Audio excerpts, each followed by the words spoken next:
This has to be one of the funniest things I've seen in a long time. It's a bit tongue-in-cheek, but I literally laughed out loud, which was sort of embarrassing because I was in a waiting room at the time. I literally laughed out loud. Get a load of this. So I was tracking the local elections yesterday, which, whether you support reform or not, you have to admit and congratulate them if you're, sensible. You have to congratulate someone on their victories. It was a remarkable win across the board for reform. And so much so that when I logged onto the Sky News website, I was greeted with this. This was literally a screenshot, apart from the arrow, I added that myself, a screenshot of the Sky News website at 16:49, I think it was, yesterday. And it relegated Labour as a category, as a party, into other, the other section. That changed a bit later, but for this period of time, it was in other, with reform at the time of the screenshot with 430 seats. Obviously, they have a lot more seats than that by the end. They ended up with 677 seats. Just before I show you something else that was really funny that came off the back of that, this was even funnier, and it gave me an idea, really an insight as to why Labour lost so many seats. If it wasn't obvious, there is a bit of a logic to it. Why Labour lost so many seats. And it was illustrated by somebody absolutely attacking me, ridiculing me, swearing at me, saying I am expletive, thick, and etc.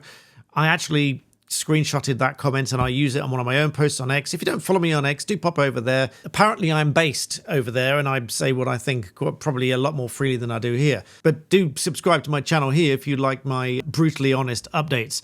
And my brutally honest merch, actually, I'm going to buy one of those t-shirts and the hoodies linked below this video. Go and check those out. I'm working with a fantastic designer for those. And if you want my personal opinions, head over to Black Belt Secrets. That's also linked below.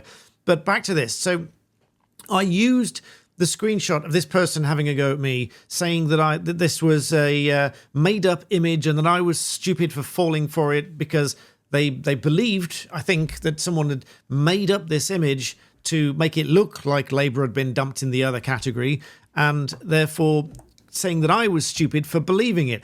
But this was my own screenshot. I took the screenshot and I added the arrow because I thought it was hilarious. So I then quote posted that with a screen record of my phone where you can, if you've done edits on an image like this on an iPhone, you can revert those edits. So I reverted the edit and I showed that online. Now, not only that, someone then came back and produced another image, which was equally hilarious, which said this. Other in place of the Labour logo. Obviously, no, it's tongue-in-cheek. I know it's just a bit tongue-in-cheek, but I thought this was absolutely hilarious. But what it does do is it demonstrates why they lost so many seats, because they simply cannot see the truth. And they cannot see what people are really upset about. They cannot see what the real voters, real people really think about all this and really think about what's going on, what they really want and what they want to see from their councillors and their MPs and government. So brief recap, there was an MP seat up for grabs with Mike Amesbury. Reform won that by a landslide victory in the sense that they came back when they had a 14-odd thousand majority, Labour this is, in the general election, and Reform came out of nowhere and won it by 6 votes. So amazing win by Reform of that MP seat. You have to be humble and offer congratulations there to Sarah Pochin, who overturned almost a 15,000 vote majority from Labour, taking that seat for Reform, along with the 677 other councillor seats across the board. But here is just one example. I've got 2 or 3 examples here of what I'm about to say as to why they lost so many seats, why they just don't get it. Now, I try to stay neutral on this channel. I will throw praise where it's due. I'll throw criticism where it's due. And those that I criticized somebody this morning very nicely and they humbly accepted it. And that's perfectly fine.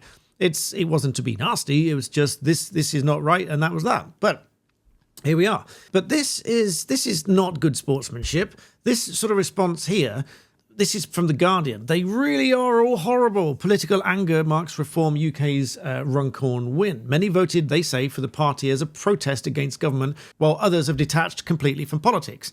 Now, in many areas, there was a low turnout, but This is absolutely, in my view, this is missing the point. People that voted, some may voted out of protest, but I suspect that many did not vote out of protest. They voted because they want the change that Reform are promising. Now, I'm not going to sit here and tell you it's absolutely, definitely going to happen because Reform say it's going to happen. We've all seen governments get in the past and not really stick to their promises. But my point for this video is that they don't really see what people really want. And on the point of congratulations, a brief word. This was from Nigel Farage in Staffordshire. This is what he had to say about the wins across the board. Expect to win this many councils? No, absolutely not. I didn't expect to get this big a share of the vote, didn't expect this number of seats, didn't expect this number of councils. It's really been an extraordinary day. What are your councils actually going to do now? What do Reform-controlled councils look like? I couldn't have made this clearer throughout the election campaign. I spoke more about local issues than any of the other party leaders. We see expenditure that's been going on within county councils that we believe to be unacceptable, a bad waste of taxpayers' money. We also see county councils, this one, Staffordshire, run by the Tories, a very woke council, spending money, getting involved in climate change initiatives and many other things that are frankly nothing to do with county councils. And so you can watch that full thing in full. I will link in the description below. And this really is the key point. People do want to see these local changes. They do want to see councils dealing with these issues on their doorstep, in their local area. And some of the criticisms that I've seen are people saying all that these councils can do is sort of sort the bins out and sort the roads out and, sort out the local issues. But that's exactly what people want them to do in these areas. They want them to do things in a certain way. And here's another example. With great respect to her, Aspana Begum made a comment here. And I think this again illustrates that some people just do not see that. I think the vast majority, I think I can read the vast majority of people. Correct me if I'm wrong. There might be things that I say you don't agree with, and that's absolutely fine. I know some of you watch and don't agree with me on a regular basis. That's absolutely fine, and I thank you for still watching. Let me know in the comments if you've got thoughts that you don't agree with, things that I say. But what she said here, and I very politely made a response to point this out, she said, this Labour defeat was preventable. She said, the priority must be to drop the planned cuts to disability benefits, restore the winter fuel allowance, and end all arms sales to Israel. Scrap the 2-child limit and tax the super rich. These are the decisions that need to deliver the change promised. Now, some people do want those things, but I don't think that's the whole picture. And that's what I very politely pointed out here. And a lot of people seem to agree with me. I said, I don't think you're reading the room here. Some people want those things, but there are greater issues that the vast majority of people are totally fed up with that are simply not being tackled. Promises made and promises broken, not kept, as their saying goes. This defeat was not preventable with that approach. The same will likely happen at the general election, is my prediction here. Because, correct me if I'm wrong, I think the big point to tackle for a lot of people across the country is one of immigration, is one of the expenditure of all councils around the country on DEI and things that ultimately don't have a real tangible effect on people's everyday lives, which ironically do include things such as sorting out the NHS, sorting out doctors, sorting out roads, sorting out bins, sorting out all of these sort of things that do have a real effect on everybody's daily lives.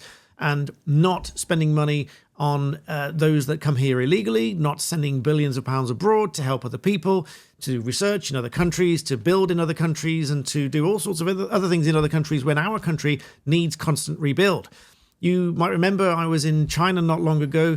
I have to say, there was not a single pothole anywhere on any road. I'll try and find some B-roll. There was not a single pothole on any road. All the streets were clean. All the buildings were clean. All the infrastructure was absolutely working. There were streets and streets of these hire bikes. None of them were tied down. None of them were sort of locked up or anything else. They were all there. It was a trust-based system, and people work with it. People have their criticisms of China, granted, but what I saw there was a system being run like a system should be run. And I have to say the choice in colours for Tesla leave the UK a lot to be desired. Now, do I trust our government to do things in the way that they do things? No, I don't. But there are a lot of local issues here that are just not being tackled. But this was Keir Starmer's response to all of this going on. And again, I think missing the point. Have a listen to this. Oh, forgive me, but have a listen to this. I get it. We were elected in to deliver change. We started that change waiting lists are down, wages are up, interest rates are down, massive difference for people who are mortgage holders. But the message I take out of these elections is that we need to go further and we need to go faster on the change that people. So the usual phrase, further and faster, which doesn't really mean anything. I quoted something to say, does anyone really know what further and faster means? I mean, does it really mean further and faster in more people arriving in the UK, for example? Because we have, 1,630 something. Forgive me, that was an old figure. 1,878 in 6 days. So just under 2,000 in less than a week. So is this what they mean? Further and faster? More people are arriving and filling up hotels and houses near you faster than they were before? Again, the usual caveat, some people are fleeing war-torn countries and they need our support. But is that what's really happening? Is that what they really mean by further and faster? But on the subject of broken promises, somebody else also threw this clip up, which I think is very appropriate at this point in time. Listen to this. Can now change the country for the better. And what do? You make promises you can't keep and don't really intend to keep, and you don't do the change that's needed in the country. I feel very strongly, if you're not going to deliver, if you're not going to keep your promises, don't bullshit. I need to say no more, really. I mean, all of the promises made by Labour, council tax, WASPy women, winter fuel allowance, the amount of times Keir Starmer himself was attacking Rishi Sunak and others because they'd even hinted at looking at the winter fuel allowance. And that's exactly what they removed. Now, again, whether you agree with that or not is sort of irrelevant. I think the point of principle here is the transparency, keeping promises, and in his own words, if you can't keep the promises, you shouldn't be staying in the role. So really, if he were following his own advice, he would be considering stepping back. But there we are. I had to share that with you. By all accounts, it was an incredible change of events yesterday. And some people are commenting that there are, I think it's between 17, 18 or odd thousand council seats across the country. And out of these, there are only 1,600 odd up for grabs, and Reform gained 677. So it's only 677 out of 17 or 18,000. But as I said yesterday, and I repeat for emphasis, I think it is indicative of how other people will vote in other areas and in the general election. And I dare say that whilst I think I mentioned yesterday a lot of these elections were postponed, might as well have been cancelled, I think the real reason, my personal view is the real reason is they knew that it was going to be a massive landslide in each of those areas. And I think if each of those areas had have been voted, they might have lost loads of those. I think there was 7 of them, and 2 of them unitary authorities. So I think very quickly, according to Grok, at least Norfolk, Suffolk, Essex, Surrey, East Sussex, West Sussex and Hampshire, in addition to 2 unitary authorities. So a lot of other areas, most of which may well have gone to Reform or to no overall control, which is just as much a bashing to Labour as it is to lose it to Reform, quite frankly. But I think if we're all being honest about it, I think that at least was part of the reason for the devolution, changing the rules, changing the boundaries, and ultimately postponing, if not effectively cancelling, these local elections. I think that at least played a good part in the reasoning. Let me know in the comments what you think. Do you think that that's the real reason they cancelled or delayed these local elections? But there we are. Let me know what you think down below. Please do subscribe to the channel. About half of you still don't do so. Please do that. Thank you for watching, and I'll see you in the next one.